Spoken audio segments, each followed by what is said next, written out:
move this just.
Hello, everybody, and welcome to the Glittery Bunker. We're having a sea cruise tonight, so I want you to hop on board, and who knows, you might even learn stuff.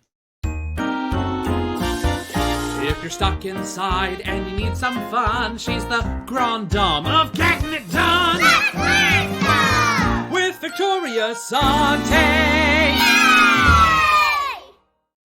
Well, hello, dearies. It's so nice to have you back in the Glittery Bunker. It's been days and days. It's been weeks. It's been months. It's been administrations ago since I've seen you last. But I'm so glad you're here for our little sea cruise adventure tonight and learning stuff all about cruises. And we're going to start the show tonight with an appropriate, what I think is an appropriate word of the day. I don't know if you've ever heard this word before, but you're going to learn what it is. It's called Lido.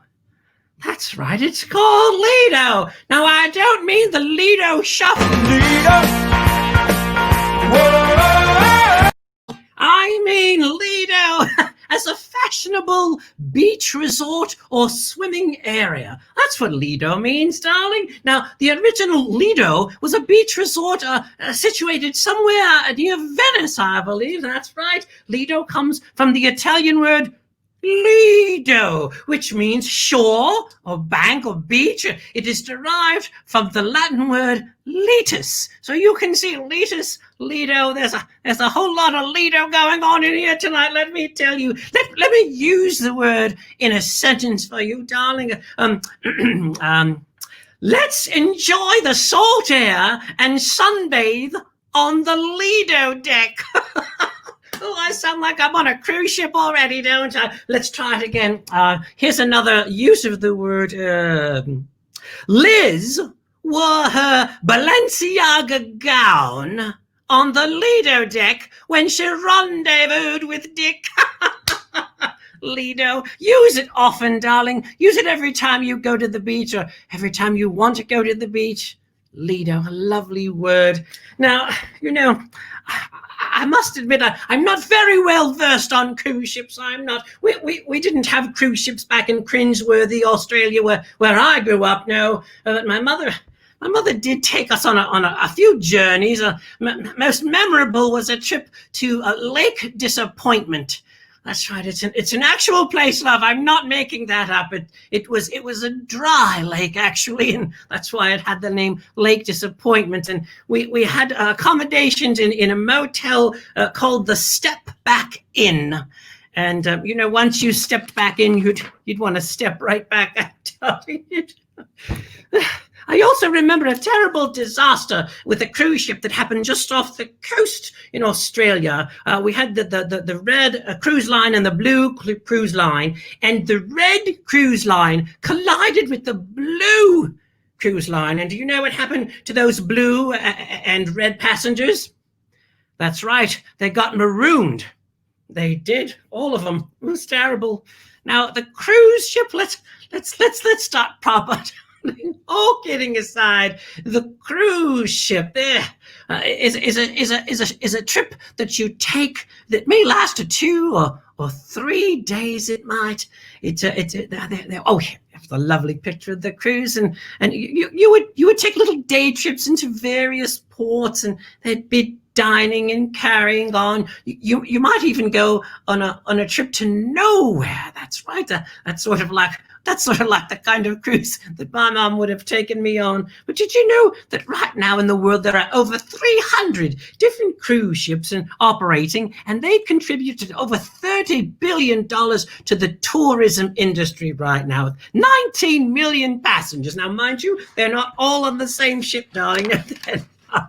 The story of the cruise ship starts many years back with a cruise ship called the Francisco One, built in 1831, lovely Naples. That's right, over in Italy it was. And it's a lovely little place for a cruise ship to begin. Now, these cruise ships back in the day were restricted to the aristocracy of Europe. And like the cruise lines of today, they featured dancing and music and parties and guided tours at the various stops they made. Now, it didn't take the British long to pick up on this, and in 1844, the P&O services began offering cruise ships to Southampton and Gibraltar and Malta and all sorts of cities that ended in an A. But cruising really took off in the later 1800s, at the beginning of the 1900s, when everybody wanted to go on a cruise. Now, the cruise ships took a little pause there for a while when the air travel industry began and everyone started flying everywhere. But it was back in the 1970s when cruising became quite popular again. Everybody took a cruise except for me. Well, even Barbie had her own cruise ship, she did. And I remember a toy in those years that I wanted so bad. It was called the Glamour Gals Ocean Queen. Who knew that I'd be a Glamour Gal Ocean Queen myself one day, or something like that anyway. Now, today, the most popular cruise lines we've got out there, darlings, there's a Royal Caribbean International, and the Norwegian cruise lines, of course, and well, maybe perhaps the most popular of them all is this cruise line. If they could see you now out on a puncher cruise, eating fancy food and doing what you choose, I'd like your friends back home to get a good look at the first-rate Carnival cruise that you took. All I can say is, wow, hey, look at where you are. Tonight you're living, pow, just like a movie star. What a fun ship, holy cow. They'd never believe it if your friends could see. Oh, I hope I'm not flagged for using that commercial, but of course the lovely Kathy Lee and the series of commercials that infected our airways so long during the 80s. Now, did you know that cruise ships have a very special character? They all have a fairy godmother. Not really a fairy godmother, but a godmother, that is. And each ship is christened by a godmother. Sort of like that. Let's have another look at that. Oh, that godmother really lays into it, doesn't she? But our fairy godmothers of our cruise ships include such notables as Reba McEntire. There she is. She's the godmother of the Norwegian epic. And here we have Julie Andrews, who's the godmother of the Crystal Serenity. Of course she is. And the godmother of the Carnival legend is none other than Dame Judi Dench. That's right, she's a dame, she is. And New World SS Catherine is helmed by none other than Catherine Deneuve. That's right, there she is. Of course, there's Helen, who was the face that sunk 1,000 ships, but let's not talk about her today. I don't know why I threw her in. I thought I was being so clever, darling. But here, to tell us a lot more about cruise ships are some friends of mine. They are award-winning business people. They are travel agents par excellence. They have been around the world in 80 days, perhaps. They've won the Best of Milford Award, the Opal Award for Women's Leadership. They've won the Dream Vacations Top Producer Award, the Cruise One PR Advocacy Award. I can't think of anyone who's won more awards than my friends Karen and Frank Panzer from Dream Vacations. Here they are now. Hello, Karen and Frank. Hello, Hey, Victoria. Thank you for having us. You're looking lovely. You're looking rather well suntanned, I believe. Well, thank you. It's the lighting. I suppose that salmon-colored wall behind you helps with that. But you look lovely. You do. I'm so happy that you're on the show today. Thank you. Happy to be here. Yes. Oh well. It's where are you coming in from? I know you're all over the world, but tonight where are you broadcasting from? Well, we're in Naples, Florida right now. Naples, Florida. How about that? Yes, not Naples, Italy, but Naples, Florida. We'd love to be in Naples, Italy right now, but look, either of those Naples is good for me. I would even take Naples, New York, for that matter. Right now, darling, tell us all how you got involved in the travel industry. Well, actually, when we owned Village Vogue Boutique on Broad Street, we read about Cruise One, Dream Vacations, in Entrepreneur Magazine. And as Frank will tell you, I am a travel aficionado. I love travel and I love cruises. And I thought, oh my God, this is something I have to check out. And of course we did. And we did our due diligence. And a few months later, we were the proud owners of a franchise, and we've been doing this now for 8 years, and 40 cruises later, and it's really fabulous. Now, as a travel expert, why would you suggest one take a cruise as opposed to just flying into some city, some wonderful place like that? Why would you choose? Well, there's actually probably two main reasons. One is you don't have to pack and unpack several times, okay? And the other reason is you get to see, each morning you wake up, you see another beautiful destination. So for people that have limited time, it's really fantastic because you can go to 5 or 6 or 7 destinations in a week. Wonderful. And then for those who have all the time on their hands, they can cruise around the world, and they never have to get on an airplane. So and you can sail out of different ports for those folks that are up in the Northeast. There's a lot of cruising out of New York, which saves that flight to Miami or Florida or wherever else you might want to fly out of. So, I mean, that's wonderful. There's a great cruise that goes, one of our first cruises was to Bermuda, and it's a 7-day cruise to Bermuda. You're down in Bermuda for 3 days. The wonderful thing about the ship is you have your own hotel, you have your own restaurant, and you can just jump off, look at the island. It's a wonderful island, great beaches, some great restaurants there as well.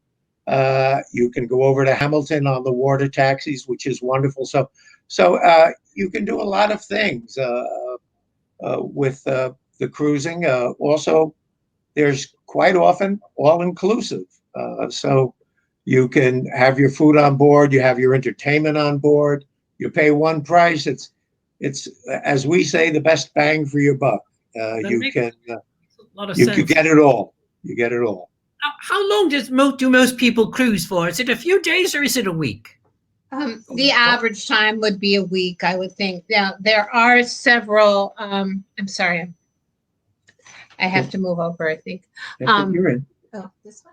No, this one. So there are 3, 4, 5-day cruises. The cruise to Nowhere went away a couple of years ago, but who knows? We might bring it back during the pandemic. So, but that would make sense. Not us, but the cruise industry.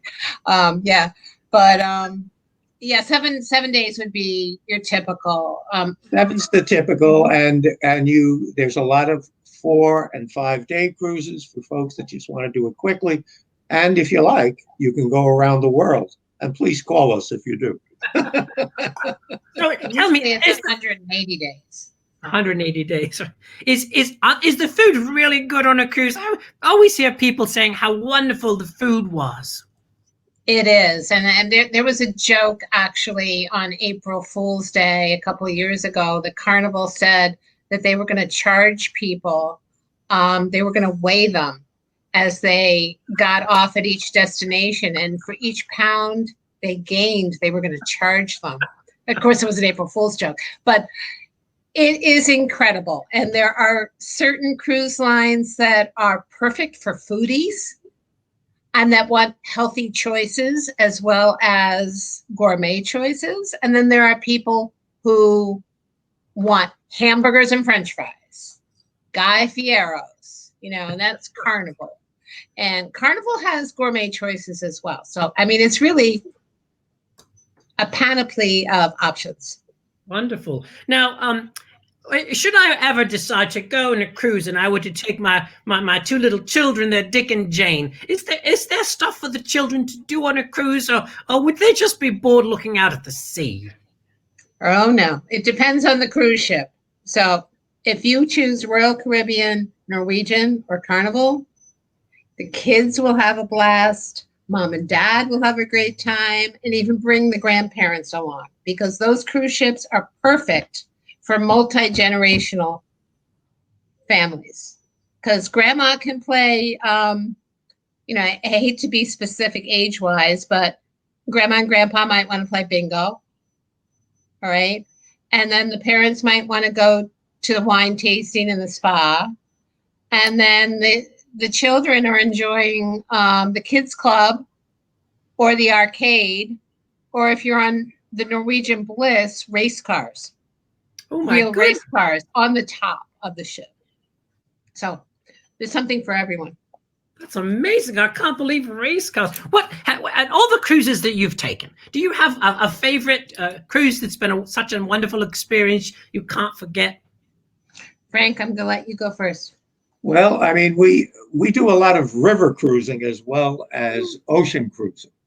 But if we're going to talk about ocean cruising, we did a cruise out of Rome along the Amalfi Coast, which is absolutely gorgeous, and ended up in Venice, which is Karen's favorite place to be.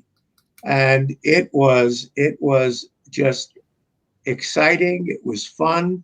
And the wonderful thing about cruising, even on the larger ships, I mean, they run in size from 2,500 passengers all the way up to 6,000 passengers. And it's amazing how people stay busy and don't run into each other on these large ships. But the Amalfi Coast is wonderful, and you get to meet so many wonderful people from all over the world. And for me, that's maybe the best part of travel. Of course. Karen, what about you? Well, I would have to say the Norwegian Bliss. The Norwegian Bliss is probably the most exciting ship I've ever seen, where you could literally stay on board the ship for the entire 7 days and not get off, because you wouldn't want to get off. So in addition to this live racetrack where you're competing with 9 other cars, they've got an aqua park with like death-defying slides for the older kids. They have an escape room. Oh. They have wine tasting from Robert Mondavi Cellars. They have Jersey Boys, and it's the Broadway production. It is a Broadway touring company production, along with 2 other Broadway productions. They have 18 restaurants and 25 bars. Oh my goodness. Let me mention one thing. I mean, the race cars aren't only for the kids. I mean, I crawled into one of them myself, and I'll tell you, it was the best experience, and it was unexpected. I mean, the hairpin turns, I mean, the racing, you had a little runway. Just amazing to see this on a cruise ship. And it was just absolutely wonderful. Great time. Now, did they have like the usual things one would think of on land? Like, is there a beauty shop or a barber shop or a flower shop? All that stuff's there.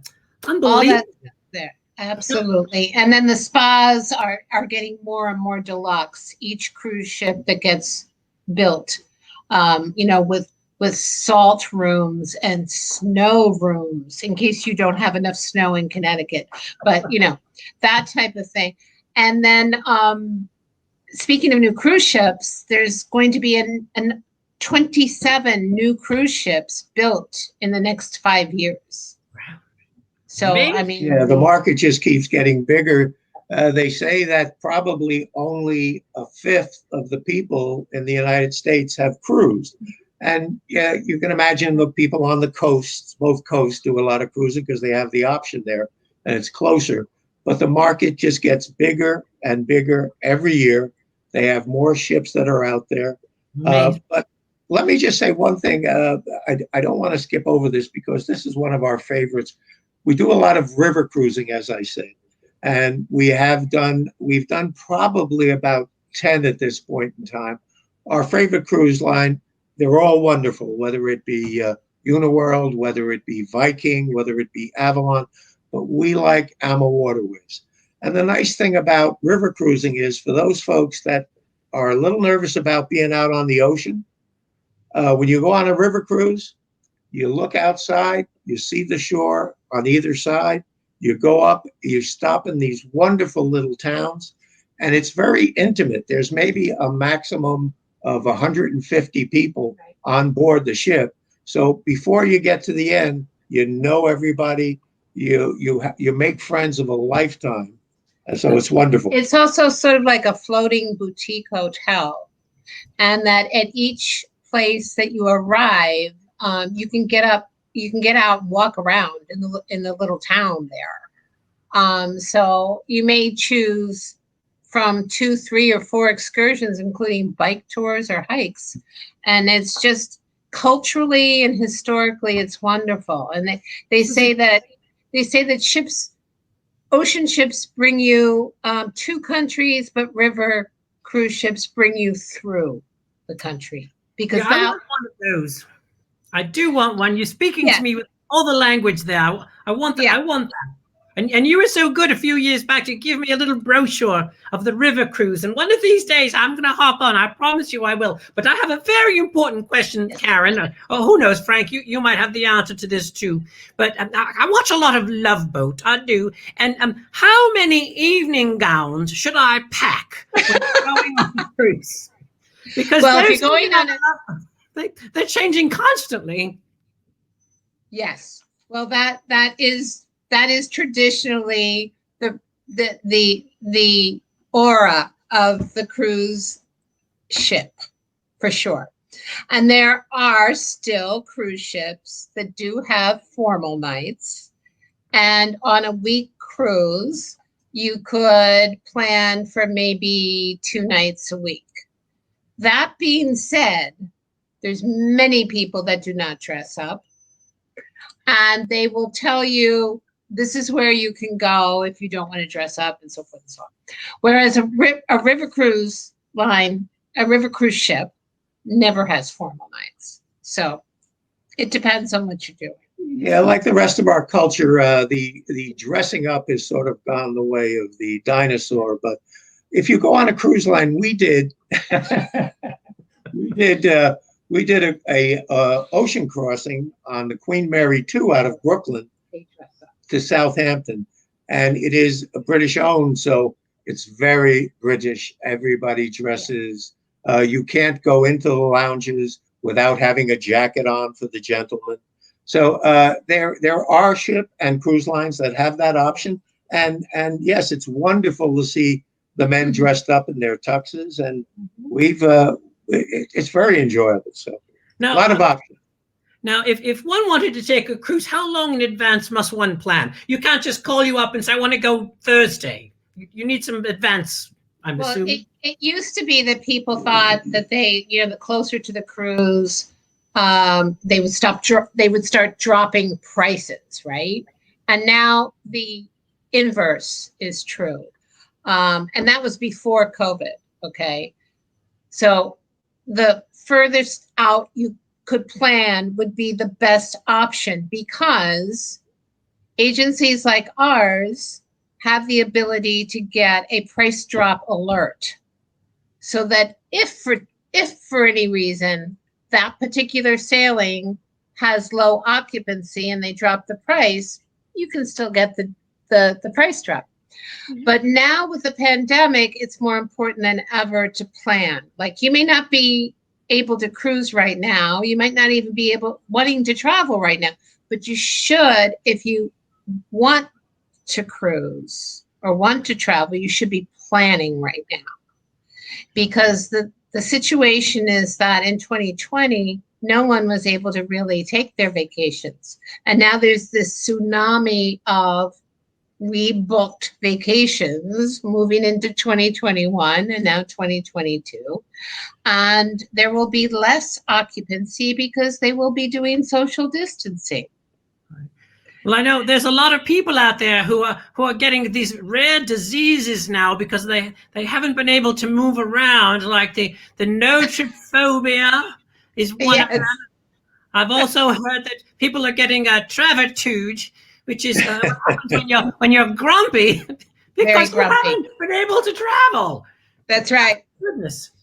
Now, Karen and Frank, if we have some people out there who are anxious to talk to you about traveling, how could they reach out to you? How will they find you? Okay. You can reach me on my email, which is kpanzer@dreamvacations.com. And I can put that into the chat right here. And our website is quinpanzertravel.com. I can't talk and chew gum at the same time. We'll put it on the at the end of the program. We'll put it there so it's on Facebook. Okay, perfect. Okay, so so and we have a 203 number, 203-647-3107. But we are doing a lot of reservations for second half of 2021. And all of 2022. And the thing is, people want to get something on the calendar. Yeah. There's going to be such pent up demand because we want to get out of Dodge, So you want to get that reservation on the calendar. And the really important thing to keep in mind is that the travel industry realizes that people are uncertain for good reason. So they're making reservations more flexible than ever before. Perfect. So they're allowing you to change your plans 60 days, 30 days, sometimes up to 48 hours before you get on board the cruise ship with no penalty. That's wonderful. And also you're on the Facebook, and I know you have some lovely virtual vacations that you offer there. But look up Karen and Frank Panzer, Dream Vacations on the Facebook. There's a wealth of fun information there and things to see and do. You're such a fun couple, and I don't know if all my people in the audience know, but they're not only travel. And they're not only wonderful people, but they're performers too. They are. Yeah.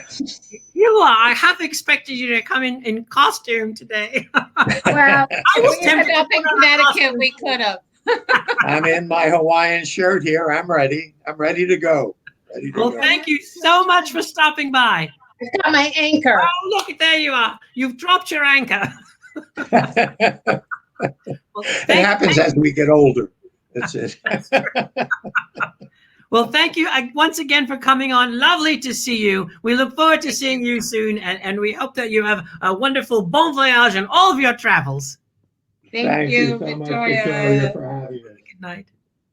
Oh, isn't it lovely to have Karen and Frank on? That's just so wonderful. Now, I did mention that I am a fan of a show called The Love Boat. That's right. It was on TV from 1977 to 1986 on ABC, and it had such a wonderful cast. There was Gavin MacLeod, who played Captain Stu, being fresh from his role as Murray on the Mary Tyler Moore Show. And then there was Bernie Copel, who played the doctor, who was always trying to get into everybody's rooms, and he was also, you might find him on the Mary Tyler Moore Show. He tried to date Mary once or twice. It never worked out.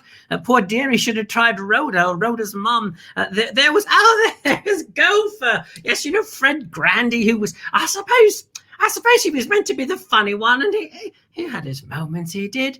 And there's Ted Lang, who was the bartender, who always had his fingers pointed directly at the camera. And of course, your cruise director, Lauren Hughes, there she is, a lovely woman with quite a past there. I'm not going to get into that, darling. It's a family show. That's right. Now, did you know there were 3 made-for-TV movies about the Love Boat before it became a series? They were trying to get it right. There was the Love Boat, the Love Boat 2, and the New Love Boat, and it took them all that time to finally get it right. All of them were based on a lovely book called Love Boats by Geraldine Saunders, and these were memoirs of hers of a time she spent as a cruise director on several cruise ships. And I don't think that her book had all of the kind of wholesome stories that the TV show had. She sort of got room to room too. She did, Geraldine, and that's what makes the Love Boats such a well sought after book. See if you can pick that one up. But it was all filmed on or around the Pacific Princess. Now, some of the show was actually filmed on the boat or on other boats, but a lot of the show were filmed on sets that sort of looked like the boat, of course. It was very difficult to film on a boat, as you can imagine. The theme song is what we always remember. The Love Boat was performed by Jack Jones. Isn't he lovely there? Now, I'd love to play the theme of the Love Boat for you, but I'm not allowed. I'll get flagged. But I do have Charo, who covered the song. She had an album or two. She did Charo Coochie Coochie. Her version went like this. Exciting and You gotta love Charo. And Dionne Warwick also recorded the song, and I think the final season you hear her singing the song instead of Charo or Jack Jones. Now, there was also a reunion of the Love Boat that took place in 1990, and then an ill-fated revised show called The Next Wave of the Love Boat. Who do these people think they are? You cannot compare. There's Robert Urich as the captain, and they made him the captain because I think he was in, 27 different episodes of the Love Boat. He was. The show was inspired by another love show, Love American Style, which also was a little anthology where you'd follow various couples in their little love capades. And of course, the Love Boat inspired another show, Fantasy Island, which instead of taking place on a boat, it took place on an island. Of course it did. Now, did you know that Fred Grandy, who played Gopher, went on to be a United States congressman? There he is there. How about that? Did you know that the star who appeared the most on the Love Boat was none other than Florence Henderson from the Brady Bunch? It really was practically a Brady Bunch show, it was, because on a subsequent episode, you might find her on-screen husband.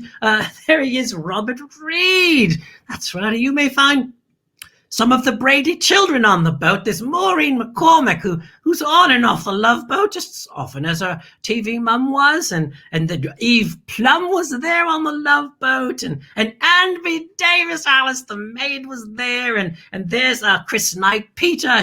He forgot to put his shirt on this day, but I think even cousin Oliver was on the Love Boat, and I think even Sam the Butcher was on the Love Boat. They were all there. They were, darling, all of them. They loved the boat.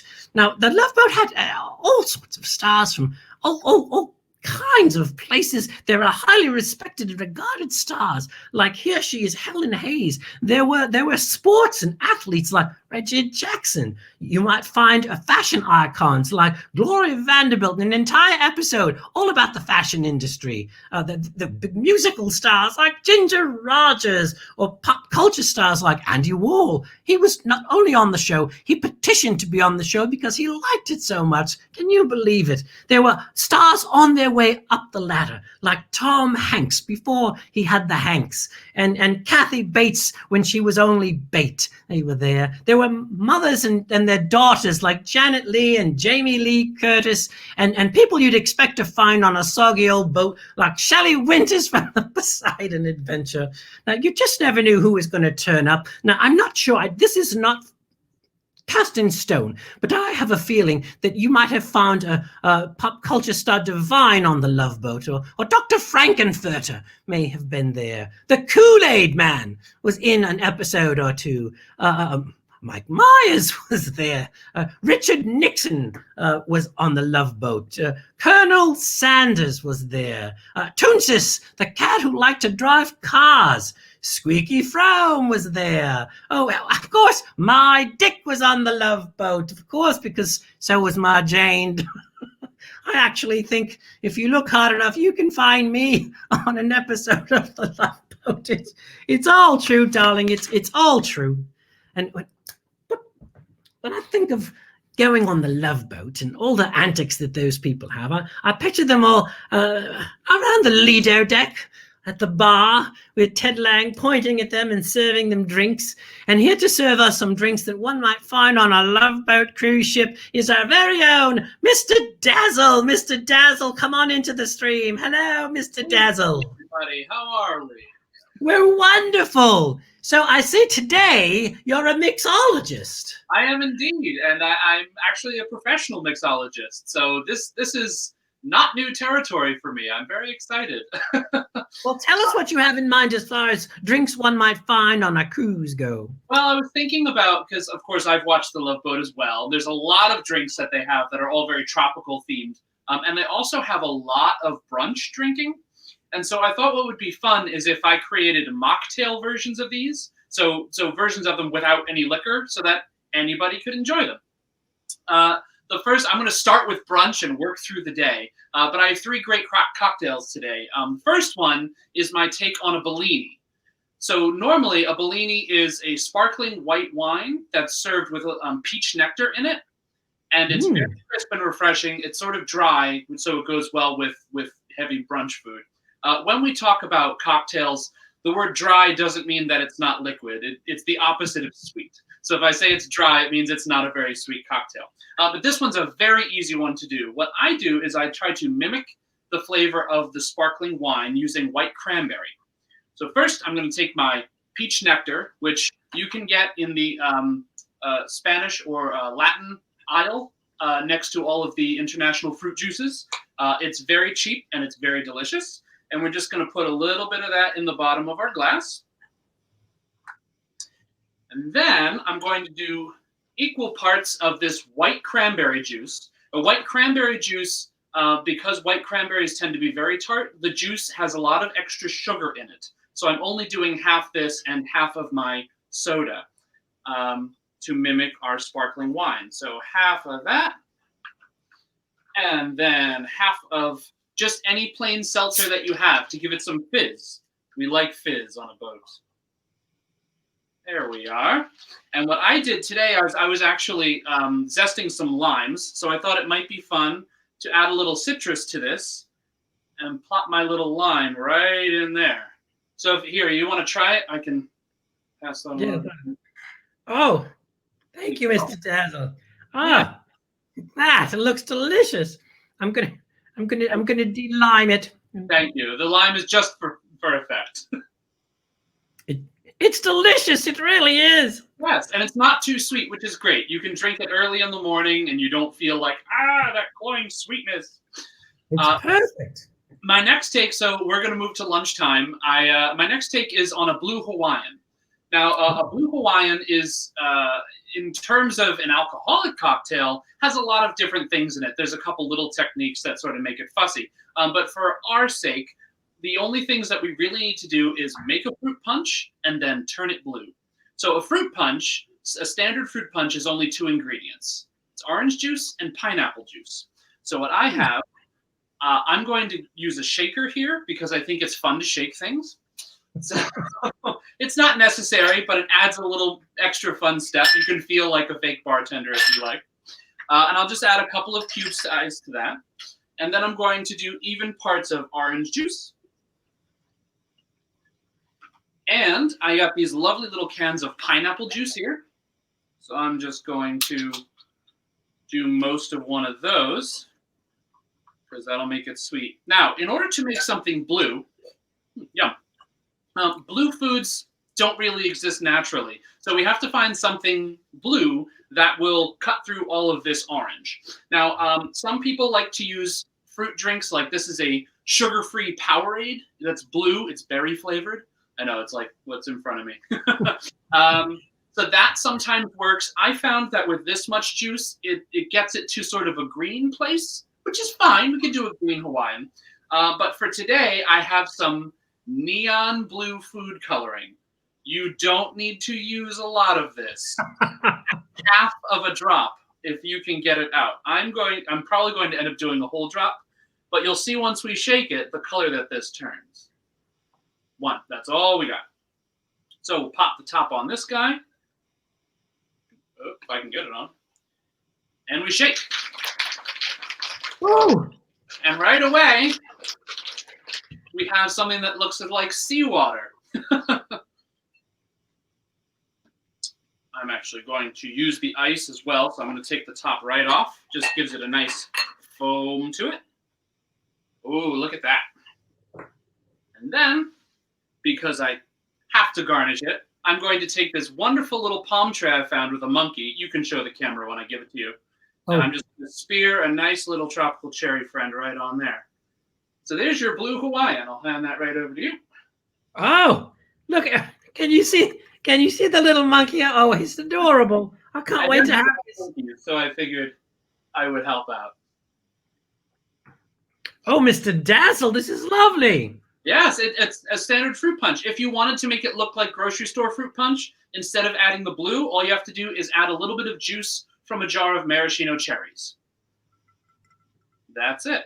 So I have one more cocktail, and I actually made it ahead of time because I needed a blender, and I didn't want to make too much noise during your stream.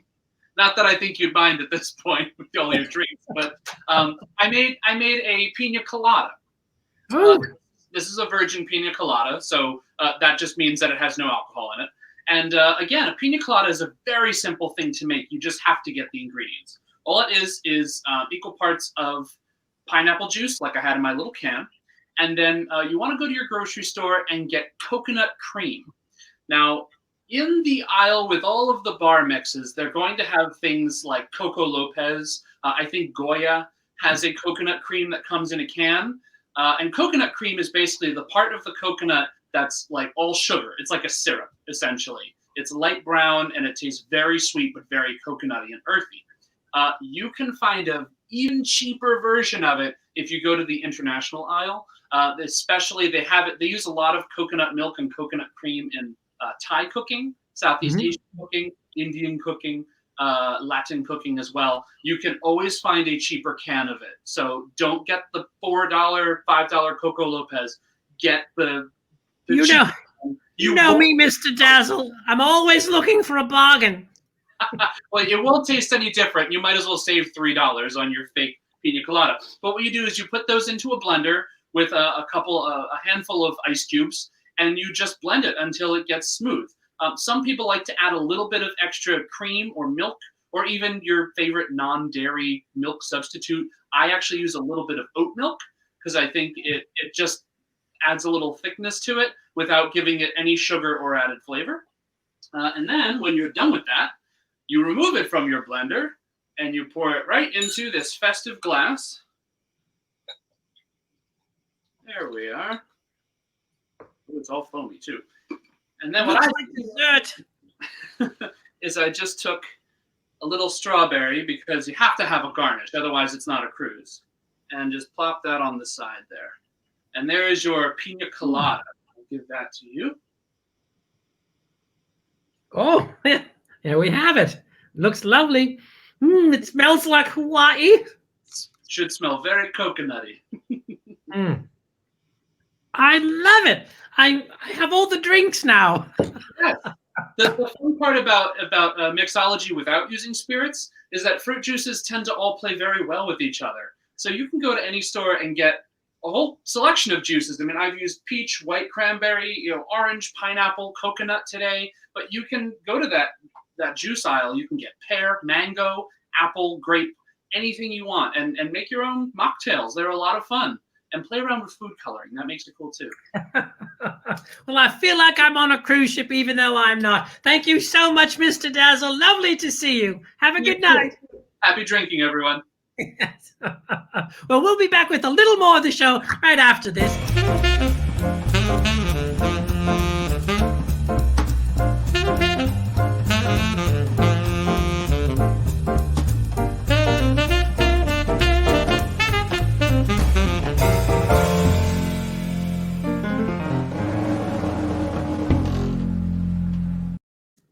I'm in a festive mood, darling, and that means it's time for the match game.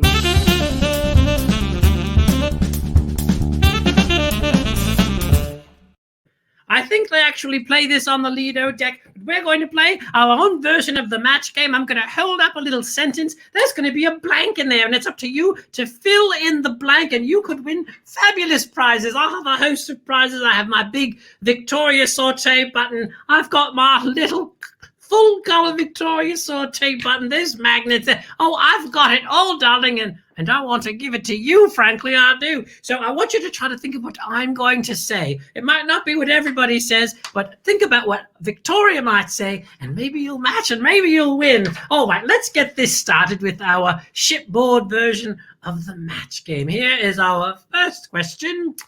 On their first cruise, Dick spent his time on the Lido deck. Jane spent her time in the blank. On their first cruise, Dick spent his time on the Lido deck. Jane spent her time in the blank.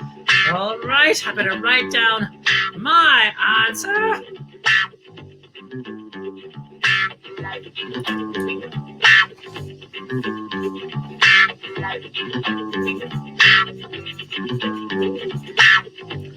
All right, I did it. I wrote down mine. Let me see.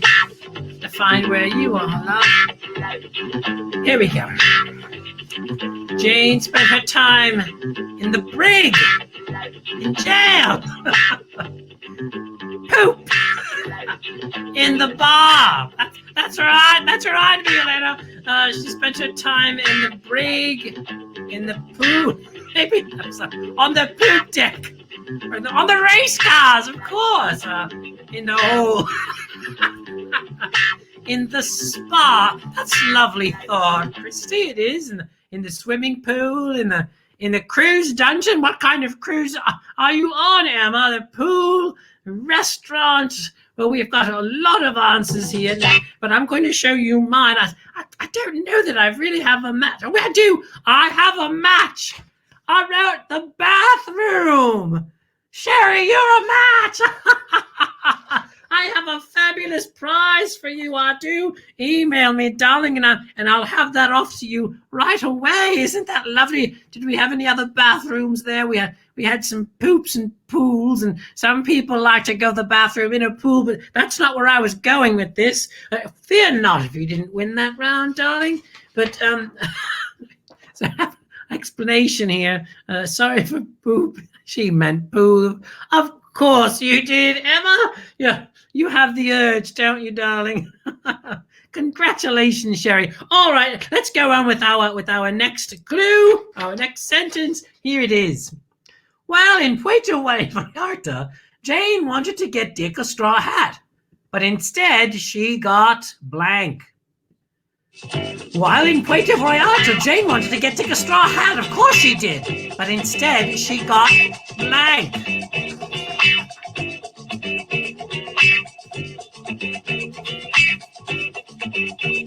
All right, I've got my answer.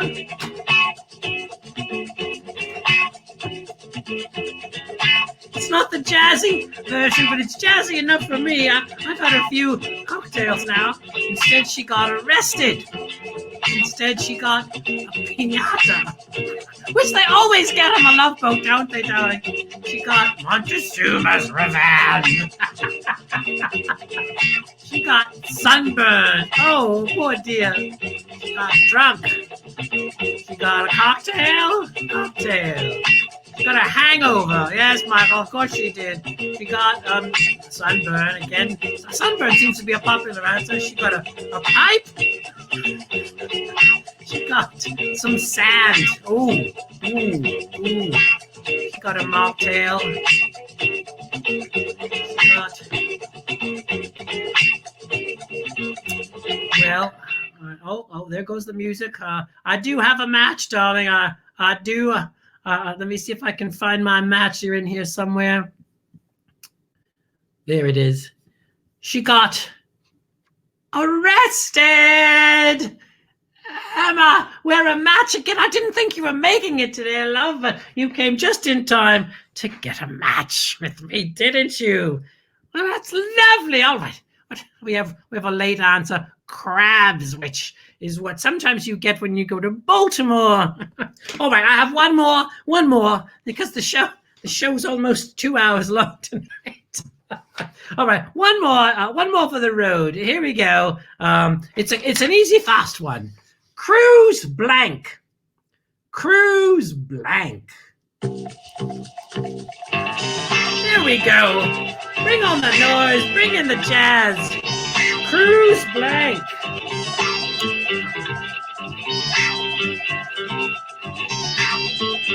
All right. Did you say I've got my answer in? Dawn says cruise control.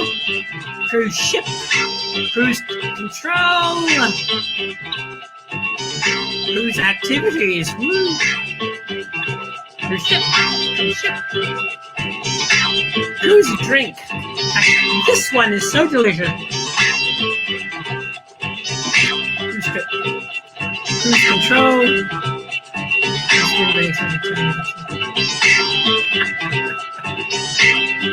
Cruise director. Cruise leader, Jack, the word of the day. Thank you for using it, cruise director. Cruise dining. Cruise food. Cruise captain. Captain Stubing, of course.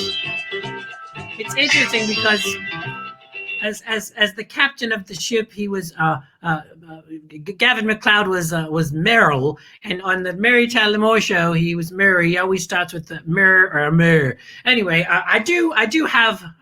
Oh, there's a few late entries here. I do have some matches. I got a whole big bunch of matches, and I'm so excited because I really can't wait to get rid of these bits.